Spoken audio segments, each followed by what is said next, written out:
All right, we'll go ahead and get started. Today we'll be talking about flight controls. So flight controls are essentially the interface between you and the aircraft.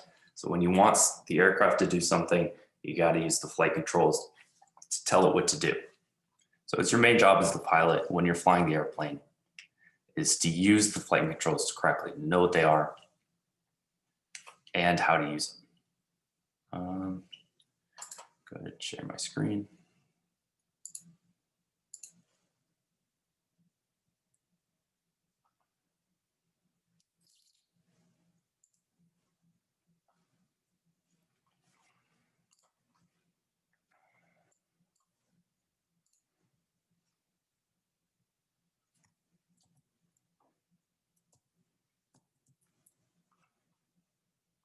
All right, welcome to the cockpit. So when you first get in here, this is sort of what you're going to see. You're going to see this control yoke, and this is basically your main flight control. It's this wheel right here. You're going to have some rudder pedals down here, and then something called a trim tab right here. There's also a flap lever somewhere over here, and those will be your main flight controls. So let's talk about some of the common configurations of flight controls. So on the one hand, this is sort of the classic configuration that airplanes were originally designed with, is this stick and rudder, where essentially you have this joystick in the middle and some rudder pedals in the bottom. And it's fairly simple with the joystick. You know, you push it forward, the nose is going to come down. You pull the joystick back, the nose is going to come up. Just like a car, if you push it, the joystick to the left, you're going to get a bank to the left as well as a turn. You push it to the right, you're going to get a turn to the right.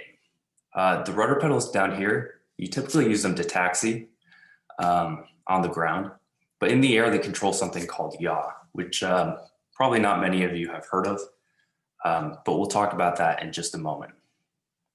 The second popular configuration is the yoke. People like the yoke. You can mount stuff on the yoke.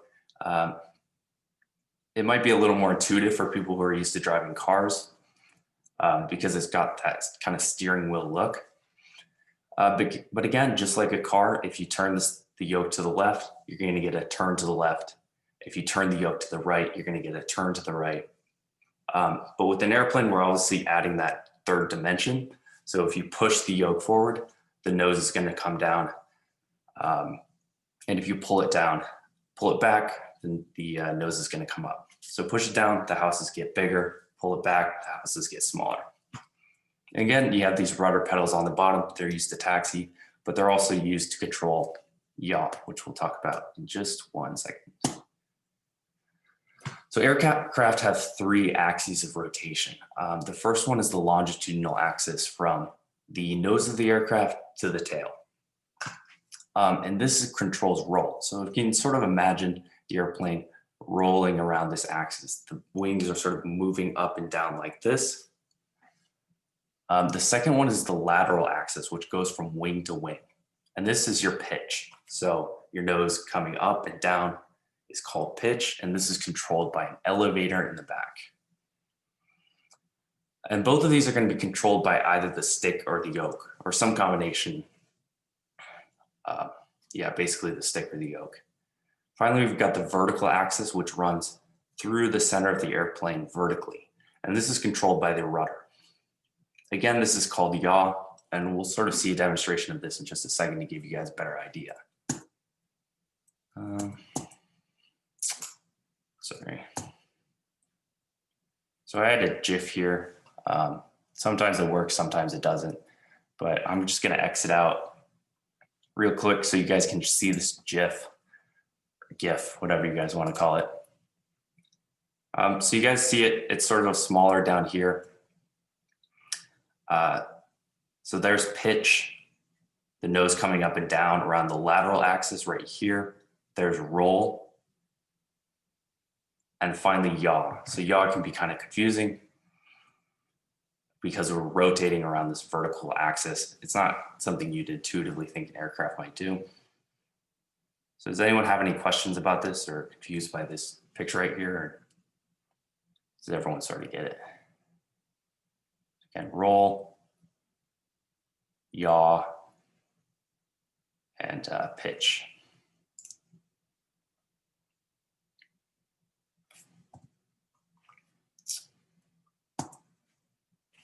So our primary flight controls are going to be the aileron, the elevator, and the rudder. And what primary means is basically they're essential to flight.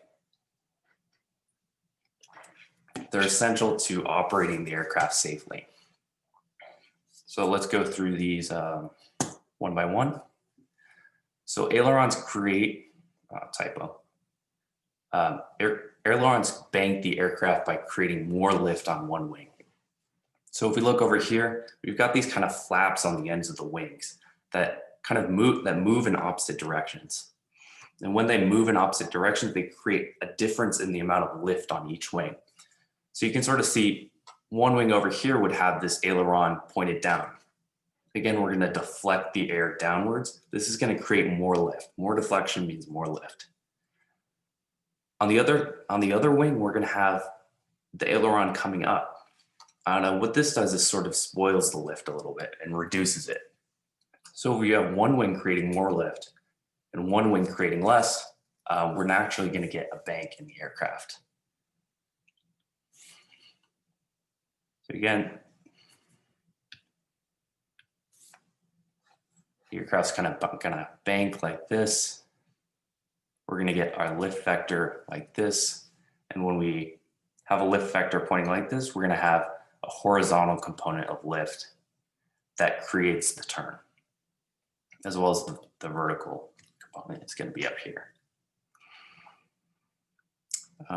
Any questions about that? It kind of makes sense. So we're just moving ailerons in opposite directions like this every time we turn. That's going to create a difference in lift, and that's going to lift one wing over the other. One of the problems with ailerons is we have something called adverse yaw. And first, before getting into that, I just want to talk about a concept called coordinated flight, which is super important. Coordinated flight is flight without side slip. So when we're flying coordinated, it just means our nose is pointing in the same direction as our flight path. So you imagine this red line right here is our flight path. We've got this green line, which is where our nose is pointed. And again, we have the air coming in this direction. So when we're coordinated, we're very streamlined. The aircraft is sort of traveling the way it was meant to. And so we're not getting much drag over these surfaces because, again, that aircraft is naturally streamlined. When we're pointing straight ahead, that reduces drag. So we like this. This is something good because we're being more efficient, we're saving fuel, the aircraft is happy. When we're in a side slip, the nose of the aircraft is going to point away from the direction of flight. So you're going to see this red line right here is our direction of flight. The nose is pointing away. And essentially what happened is all this air is going to come and hit the side of the aircraft. And when it hits the side of the aircraft, remember that's form drag. And form drag is going to reduce our efficiency, increase our fuel consumption. So it's overall kind of a bad thing. So side slip equals form drag. Again, we know what coordinated flight. Does anyone have any questions about coordinated flight before we get into adverse yaw?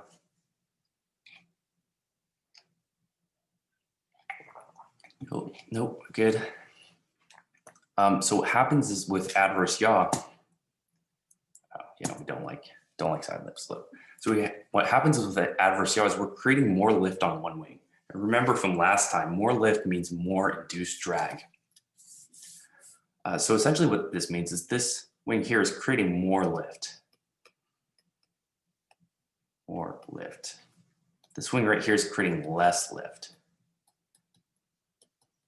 So we have more drag on that wing. The more drag is going to pull this wing back. And when we pull this wing back, we're going to have the nose pointing this way, which is going to create a side slip in the turn. And this is what's called adverse yaw. To counter this, if we're in a left turn, we're going to need left rudder to correct for this. And this is one of the main reasons we have rudder is to control the quality of a turn.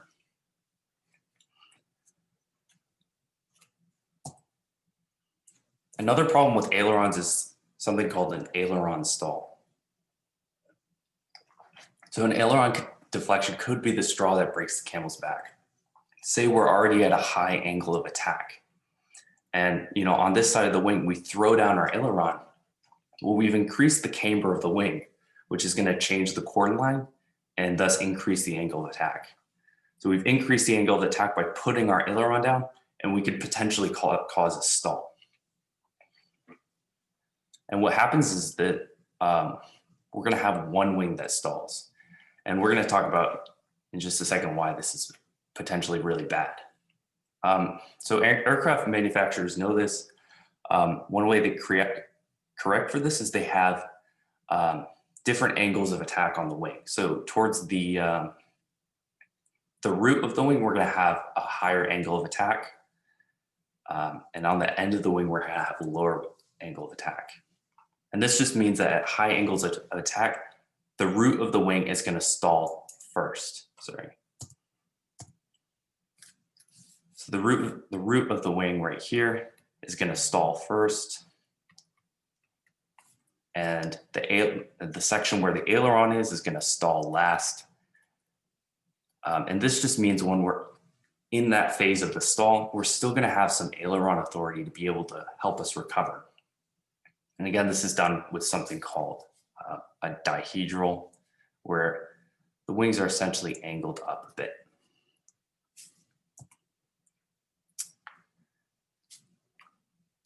So what happens if we basically have the situation here where the wings are going to stall asymmetrically? So this wing is going to stall. The other wing is not going to stall because it's not at that critical angle of attack. And what's essentially going to happen is called a spin. So in a typical stall where we have coordinated flight, we're going to come up like this.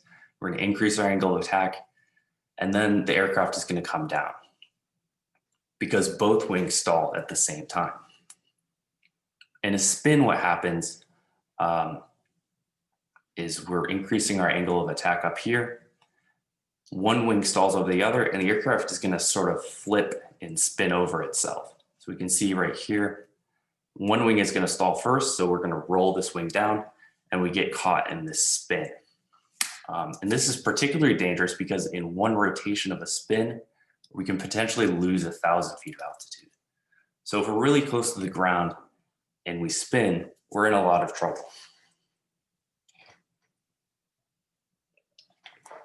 Typical spin recovery is, I'll just give you guys this, is going to be power off. So we're in a dive, so we need to get the power off so we don't overspeed the aircraft. We need to neutralize the ailerons, because remember, if we go back here, we've potentially stalled one wing, and if we use our ailerons, we could stall that wing even more. Next, we need opposite rudder from the direction of the spin. That gets us out of the spin. And then finally, we need the elevator to break the stall. Do you guys have any questions on that? So essentially, you just pull the power off. You don't put in any aileron. You step on if you're spinning to the right, like here, you're going to have to step on the left rudder. And then finally, you need to push the nose forward to get into that angle of attack envelope where you can control the aircraft. So next we're going to move on to the elevator, and the elevator controls where the nose of the aircraft points. So this is pitch. So here's the elevator in the back. Again, we sort of have this flipper that's going to create an aerodynamic force. Say we want to pitch the nose of the aircraft up, like so. Again, we're going to deflect the air up, so this pulls the tail of the aircraft down. If we're pulling the tail of the aircraft down, necessarily we're going to pitch the nose up. So it's all kind of the same thing with these little flippers on the end of each control serve of say the wings or the elevator, and just creating different aerodynamic forces to change where the nose of the aircraft is. Um, there's a bit of a debate among pilots of what the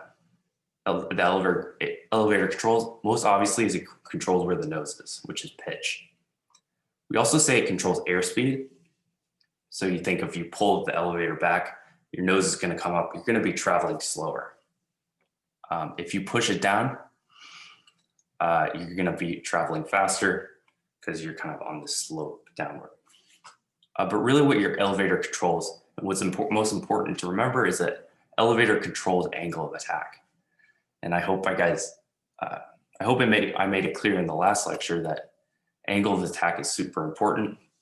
So obviously your elevator is super important as well. So what you should do if you're flying is to mentally mark where your elevator is when you stall. So say, your elevator is all the way back close to your belly when you're stalling, and just to never to go to that, never to pull your elevator back that far because it'll keep you away from a stall. Any questions about that? Again, elevator controls angle of attack. This is more of a, okay. Sorry. Go ahead. Did someone have a question? Yeah. Sorry. This is more of a question about side slipping. Like the point before you talked about this. But sometimes when I see passengers land in high wind, passenger airlines landing high wind, they will point their nose like not lined up with the runway and land. Like I was just wondering if that's intentional because, like you said, this wouldn't be efficient. Right. So that's called a crosswind landing technique. So say, here, I'll just do it right here. You're in an airplane, like a passenger airplane like this. And you've got the wind coming from this direction. So if you've got the wind coming from this direction, as you're moving forward, your flight path is gonna go like this. So you're getting pushed off the one side by the wind because you're traveling with the air mass. So your flight path is gonna go like this. Relative to the air mass, you're still traveling straight. I know that's kind of confusing. But if you think about this air mass standing still, you would still be going straight forward. But if we compare it to the ground, your ground track is at an angle. So in order to compensate for this, passenger airliners have to turn into the wind like this. So they have to turn into the wind. And this just compensates for the wind coming in this direction to make their flight path straight ahead. And at the last minute, they'll kind of kick in some rudder to align themselves with the runway so that they don't touch down moving sideways. So does that make sense? We point, it's not the same thing because the air is coming over the wings without any side slip. Does that sort of make sense? Because our nose is still pointed into the wind. Sorry, I didn't explain that very well, but. No, it was pretty good. Yeah. Thanks for the explanation. Yeah. I had a question about elevator and angle of attack and stall. That one, yeah. That one, yeah. So you said mentally mark where your elevator is when you stall. So if you have like a power off landing or something and your flight path is more down, then would your elevator be at a different place? Would like the yoke be at a different place when you stall? Because you can stall at a different angle. Like it's. So say you're coming down like this to land. Yeah, like if you were in a steep descent for whatever reason, yeah, you can stall by bringing yourself up to level too quickly. So would your yoke be in the same place if you're trying to bring yourself to level from a descent as if you're in straight and level flight trying to bring your nose up? The short answer is yeah, the elevator is always going to be in the same place where the stall is. If you're in a steep descent coming down like this, the relative wind is going to be coming up like this. So, Your elevator's still pointing that way. Okay, okay, that makes sense. okay, cool. Any other questions? You guys are asking great questions.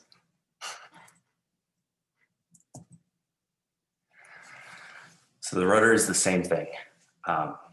We've got a little flap on the end. So this is the elevator right here. This is the body of the aircraft right here. And we've got the rudder on the end. So say we push the rudder this way, this is gonna deflect the air to the left. When we deflect the air to the left, we're gonna create a force to the right. And as a consequence, the tail is gonna come to the right and the nose is gonna yaw this way. So this would be called left rudder. Same thing over here. We're deflecting the air this way. So we get the tail coming the other way to the left. So the tail comes to the left, the nose comes to the right, and we call this right rudder. Right rudder. So again, this is yaw. We're yawing to the right, yawing right. And then here we're yawing to the left.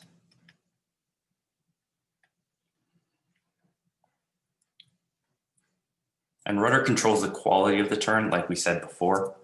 So typically where we use rudder is to correct adverse yaw. So if we remember it, when we're in the adverse yaw, we have a side slip. So we need to, anytime we use aileron, so for example, we use aileron to the left, we're gonna need rudder to the left as well to compensate for adverse yaw. Another thing we need to compensate for is torque. So there's a big tendency for general aviation aircraft to yaw to the left just because of the way the propeller works. So in order to compensate for that, we have to use a ton of right rudder all the time. The saying is that on general aviation aircraft, there is only one rudder. There's just more right rudder and then less right rudder. So misusing the rudder. Typically, way people misuse the rudder is by skidding the turn. So here's coordinated flight right here. Our nose matches where our flight path is. And when we're skidding, our nose is going to be on the inside of the turn. And the reason this is kind of dangerous is that the inside wing is traveling slower than, than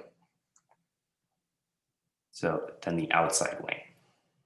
Outside. So because we're kind of coming in a circle, this wing is traveling farther than this wing over the same amount of time. So this means it's traveling slower. This is traveling faster. So if this wing is traveling slower, there's less air coming over it. The wing needs to work harder to create the same amount of lift. So therefore, we have the wing at a higher angle of attack. And again, this puts us at risk of an asymmetric stall where one wing is going to stall before the other. And what happens when one wing stalls before the other is we're going to get a spin. And spins are pretty hard to recover from, especially if you're low. So one area this typically happens in is what's called the base to final turn. So typically when we're coming to land, here's our runway right here. We have a base leg. So we're traveling along like this, and then we turn here to land. And this right here is called the base to final turn.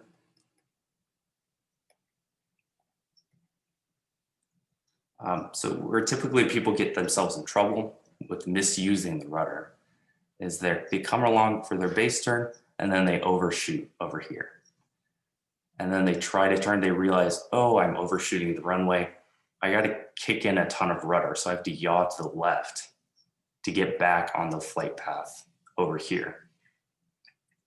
The problem is when you kick in all this left rudder to get back on that flight path, you sort of button hook the turn, is now you're skidding the turn. And when you skid the turn, you're creating different amounts of lift, different angles of attack on each wing, again, which can create a spin. So just as an application, say you're coming for your base to final turn, you put in rudder to try and get back on that final flight path. Well, when you're skidding the turn, say now that because you've skidded the turn, your left wing starts to stall. So here's your wing, your left wing starts to stall right here. So here's kind of straight and level right here. This wing is going to start to drop because you've stalled it.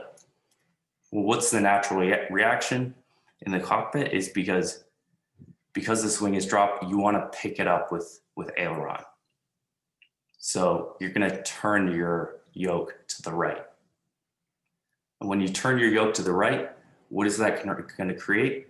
It's going to create an aileron stall, which is only going to exacerbate it. So we tried to pick this wing up. We created a higher angle of attack by dropping this aileron. We created an aileron stall, and this wing is just going to drop even further. When that happens, the nose is finally going to start to drop. So now the ground is coming up really fast. You're low here. So then you pull back on the elevator. So you pull back. But what is pulling back do? It increases your angle of attack, increases your AOA, and further exacerbates the stall. So that is basically the recipe for disaster. It's how a lot of pilots get themselves killed, is they rudder too much into the turn, they put in that opposite aileron, they pull back, and now they're in a spin, and they don't have any time to recover. So we'll watch an example of this in a simulator.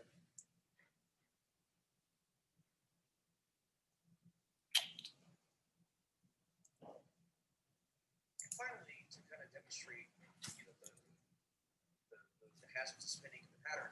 I have put the glider in a fairly extreme situation, low and slow, low base to final 2.5 with a tail end, and I'm going to button with the pattern, and I will rudder into the turn.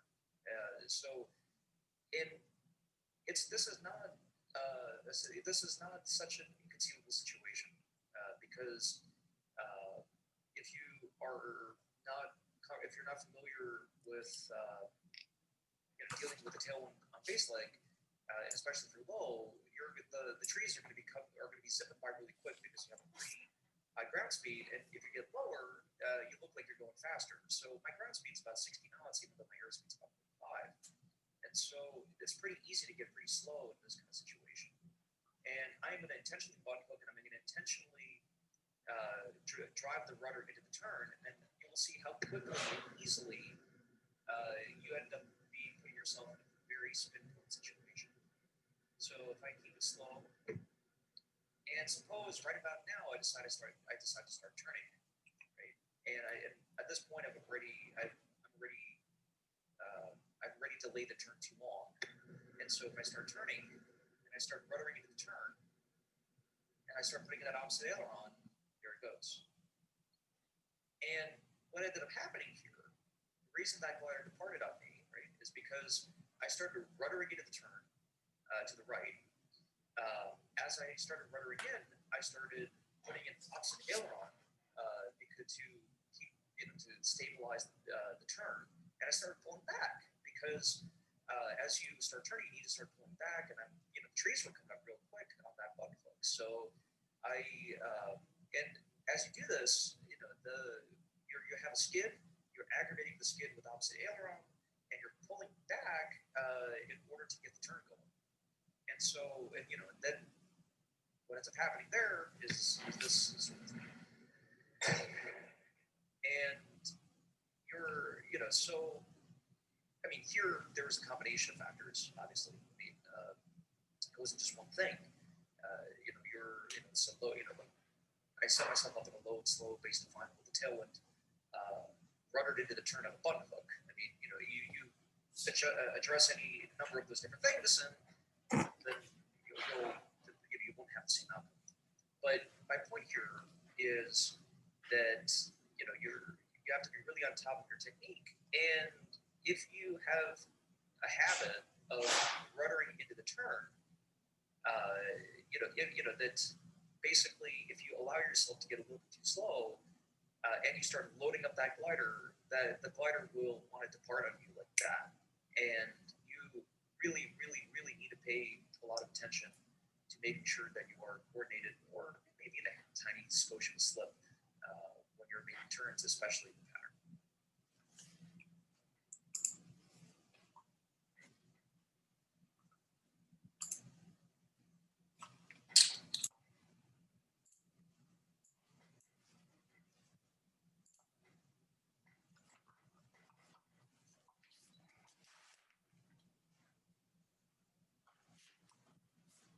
So did everyone understand that? So again, he's saying that, you're low and slow on your base to final turn.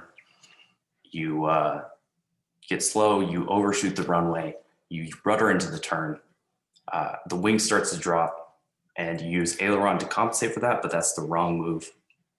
And you pull back because you're close to the ground, which is going to aggravate the spin. So what's the solution in that situation? Basically, the solution is to push the nose forward and release that rudder. So push the nose forward, release the rudder. By releasing the rudder, you're going to get more coordinated. Remember, the reason you got in this situation was because you were uncoordinated, you were skidding the turn. And then you need to push the nose forward. You can't pull back.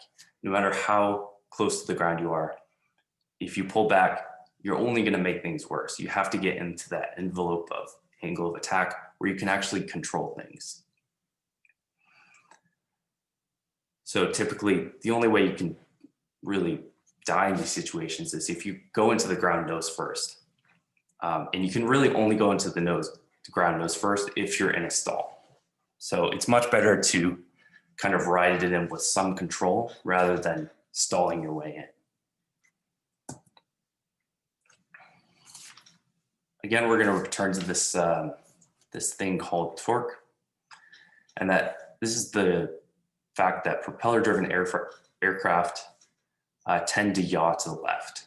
So this is mainly due to torque. So when you're spinning the propeller this way, again, according to Newton's law, you're going to have a force coming this way, which is equal and opposite.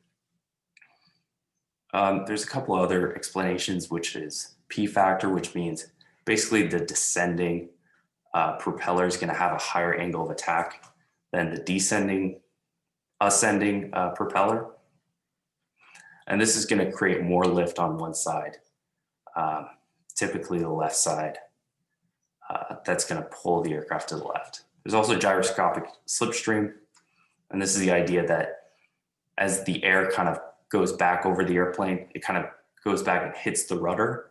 And specifically, it's going to hit the rudder from the left, which is going to push the aircraft to the left. So typically, you're going to hear your instructor yell at you all day, right rudder, right rudder, right rudder. But this kind of confuses people into what the rudders are really for. Remember, the rudders are for yaw. And usually they're to help the quality of the turn. Make sure you're not skidding or slipping in the turn. The problem is you're putting in all this right rudder all the time. So it's kind of confusing when you go to make a left turn. You don't even need left rudder. You just need less right rudder. You don't need left rudder, you just need less right rudder. And then when you try to turn to the right, you need a ton of right rudder because again, you have adverse yaw combined with torque. So it's sort of helpful to think about it first without the engine. Just think about correcting for adverse yaw, and then you add torque in, and then it should make more sense. Typically the places where you need right rudder the most are on takeoff and landing. And that's where these factors tend to be the worst.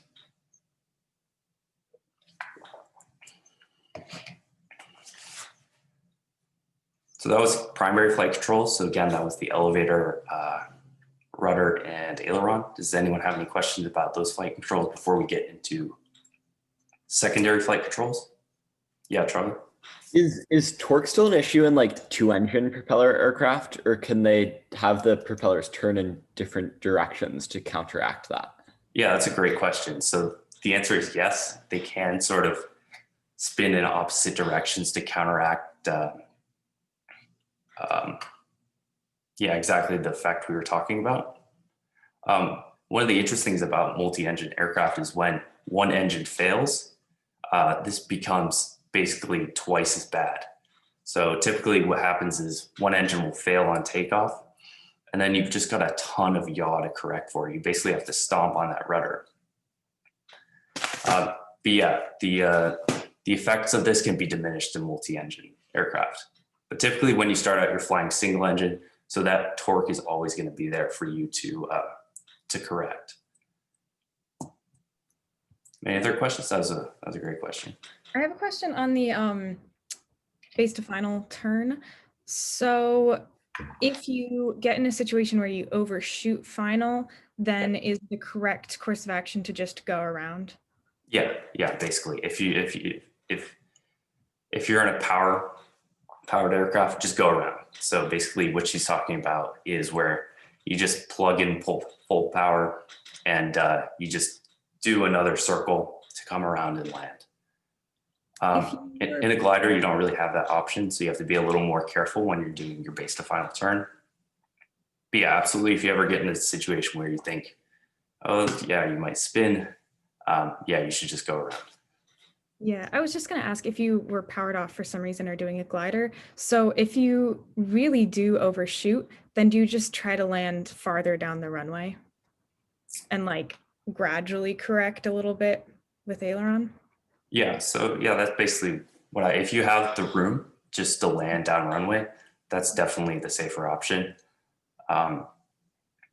Again, you don't want to put yourself in an extreme situation where you're banking and ruddering all the way.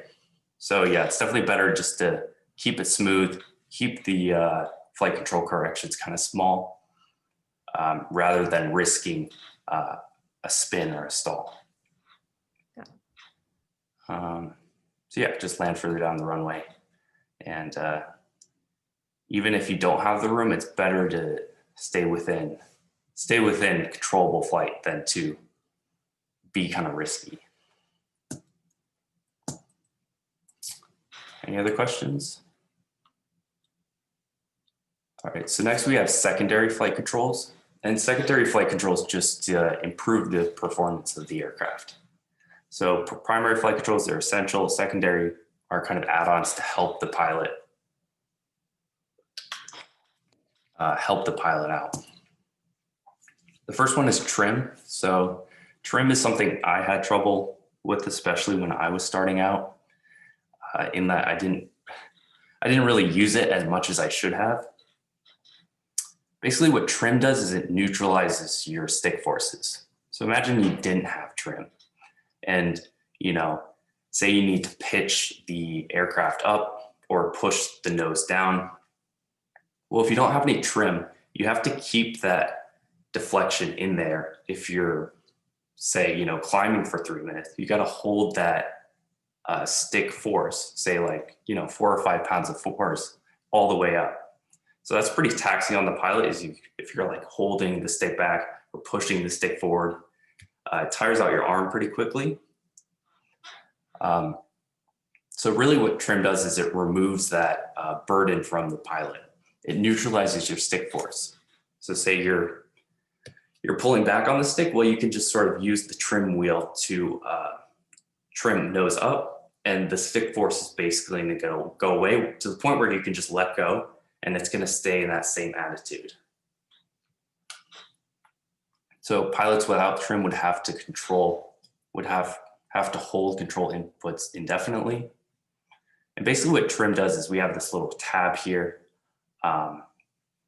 This tab here is kind of change the aerodynamic forces of the elevator so that it removes any control forces you want to put in. So typically when you're flying, when you're say leveling out in cruise, you're going to push the stick forward to where you're in level cruise, and then you're going to trim to remove the control forces so you're sort of freed up to do other things, say navigation or look at your map or, you know, talk to your co-pilot, anything you would want to do. So any questions on that? There's also rudder trim and aileron trim. So in more sophisticated aircraft, you're going to have all different sorts of trim to help you sort of balance out the control forces you'd have to put in. And the final one are flaps. So flaps change the camber of the wing to create a higher angle of attack. So it's kind of the same picture with the ailerons, except it's happening on both wings. The flaps are inboard of the ailerons. So you have the ailerons on the outside and you're going to have flaps on the inside. So I could look up a picture of this.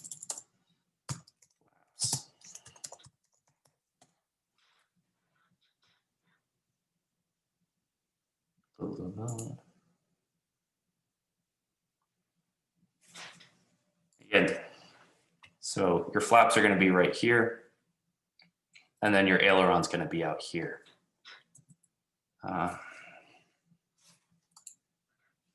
Again, here's another example. So these flaps kind of come down on the inside. They change the camber of the wing, and they're going to increase the angle of attack.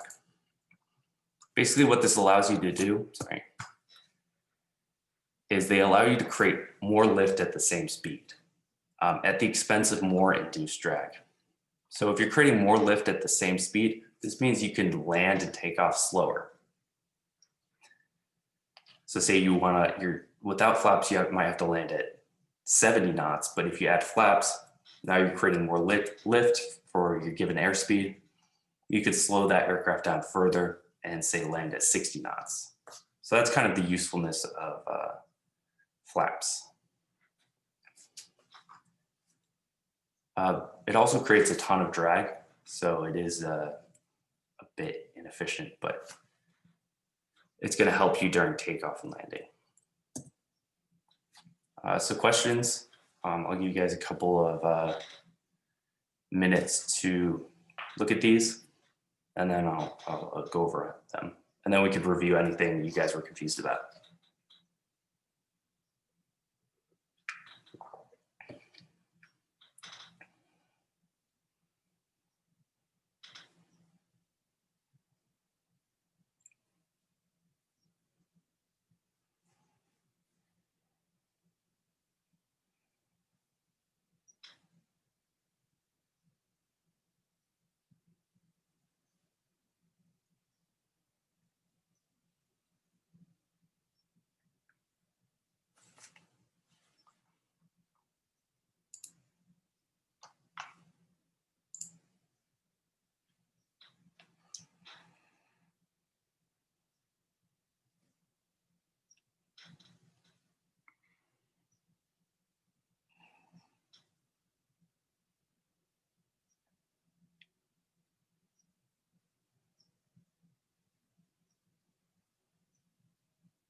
All right.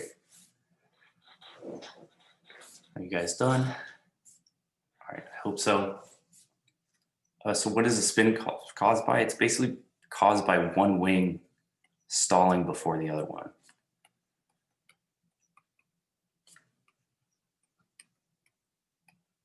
For the other. So again, this is kind of an asymmetric stall. So if one wing stalls before the other, they're going to kind of flip around, and then you're going to get this kind of spiraling motion down. How can I recover from a spin? So again, we have the pair checklist.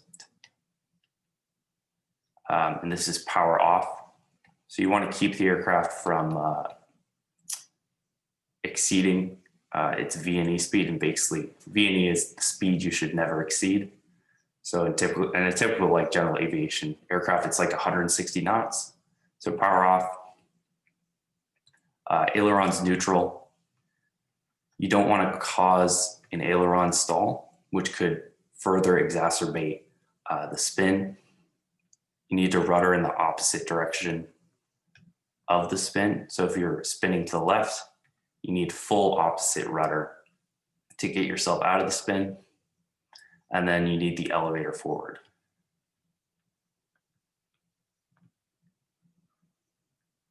And this is just elevator controlled angle of attack. When we get it forward, we're at a lower angle of attack, which helps us regain control of the aircraft. So what important concept is the elevator control? It's going to be angle of attack. Angle of attack. It's not your nose up, nose down, or it doesn't make you go up or down. It just controls how close you are to a stall. So typically in a turn, for example, you're going to be pulling back to create more lift. That's not going to change your speed at all, but it is going to change your angle of attack, and is one of the reasons why in a turn you're going to be closer to a stall. And again, if you know where the elevator, where the aircraft is going to stall it and in what position the elevator is, again, you should just stay away and never pull the elevator back that far, because you're going to depart from controlled flight. Any questions about that? No. I actually wanted to look at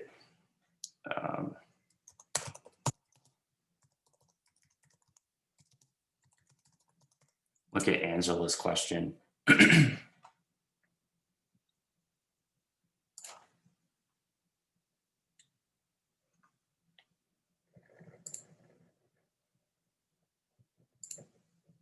So yeah, the wind is going to come from this direction, and the aircraft has to point, so it's not yawing necessarily. So the wind is still coming over the aircraft, in a coordinated fashion. And then eventually they have to yaw the aircraft back to align themselves with the runway.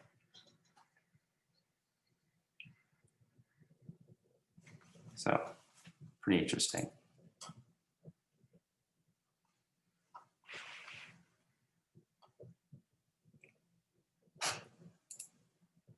So yeah, they're pointing themselves, and then they have to kind of correct back. That's pretty ridiculous. Any questions? I had a question. So you mentioned the dangers of skidding. Yeah. Is there any like inherent danger in slips? No, slips are much safer. So if you'd rather be in a slip than a skid, just because these wings are going to be, farther away from the critical angle of attack.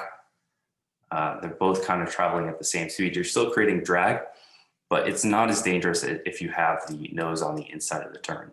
So if you'd rather do something, you'd rather slip. And that's what that guy was saying when he was like, you'd rather be coordinated or have a skosh of a slip in there. So yeah, definitely slipping is much safer. Any other questions?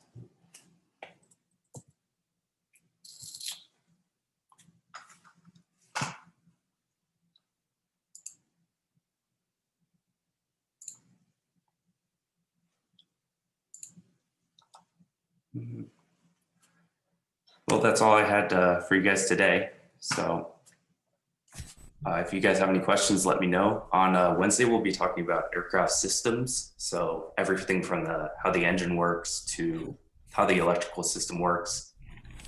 Maybe we'll talk about hydraulics. Typically, general aviation aircraft don't have hydraulics, but still might be interesting. But yeah, that's all I have for you guys today. So you guys are free to go or stay if you want. Thank you so much. This is really Thank helpful. you. so much. Thank Take you. care. All right, see you guys. Yeah.